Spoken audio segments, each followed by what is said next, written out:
Alright guys, so today we're going to talk about band tying. First off, let's go over the tools you need. So 2 needle nose pliers, a pair of sharp scissors, some band tying string, nice rag so you can hold the band while we're using the petroleum jelly to insert the wishbones. It helps with leverage.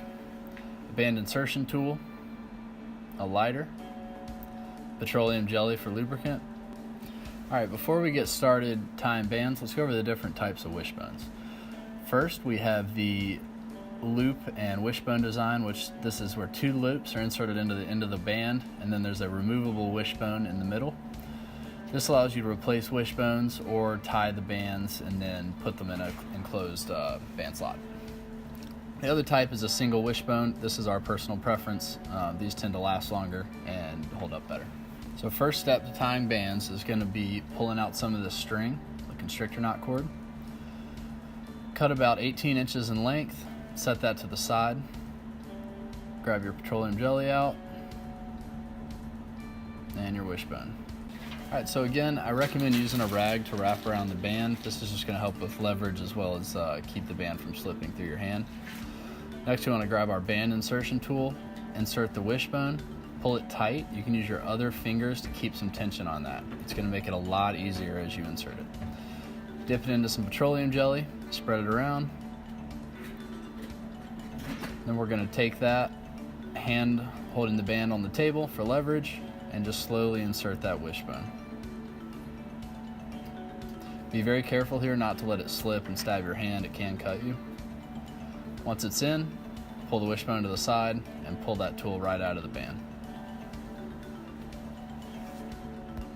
Alright, so one thing you want to check for, you want to ensure that knot is high enough up in the band that when you tie your constrictor knot, it won't be in the way. You want to tie that constrictor knot as close as possible to the end of the band. This can really help with band tangles. Alright, before moving on to constrictor knots, we just want to show you how to insert a loop style wishbone. Basic same concept. You're going to put it in the end of your band insertion tool, but now we're going to use a finger to hold that inside the tool. Lube it up with some Vaseline or petroleum jelly and insert it into the end of the band. Same thing, again, we want to ensure that the knot is high enough up in the band that it's not going to interfere with our constrictor knot. So now we're going to move into a more detailed view for our constrictor knot portion of this video. We're going to grab our material. We're going to make sure one end is shorter than the other. The shorter end we're going to cross over the band first, followed by the longer piece. That longer piece we're then going to cross back under the band. And then we're going to go over the short tag end and then back through the X. So you're going to go back over the band, through that X, and then snug that knot up nice and tight. You want to ensure that it's going to be, those 2 pieces on the bottom of the band are together and that it's all below the knot of the wishbone. Once you get things snugged up and tight, I like to go ahead and give the tag ends a nice little pull just to ensure that knot doesn't move on me. From here, we're going to grab our 2 sets of needle nose pliers. We're going to pinch the end of the line and then twist the constrictor knot cord around those pliers on both sides. This is going to give us plenty of leverage to pull this constrictor knot tight. And due to the design of this knot, after we pull it tight, there's going to be no way for that knot to loosen. Nice and snug, double check, and then release those pliers. Alright, so once you get your constrictor knot tied, we're going to go ahead and clip off the tail ends there. Depending on the type of constrictor line you're using, you may want to burn the tag ends. Certain lines do melt, some don't, like Kevlar. But when you are burning the ends of this line, I recommend you putting your lighter to it to kind of mushroom the end of that tag end. That way if there ever is any sort of slippage, it's not going to pull back through the knot.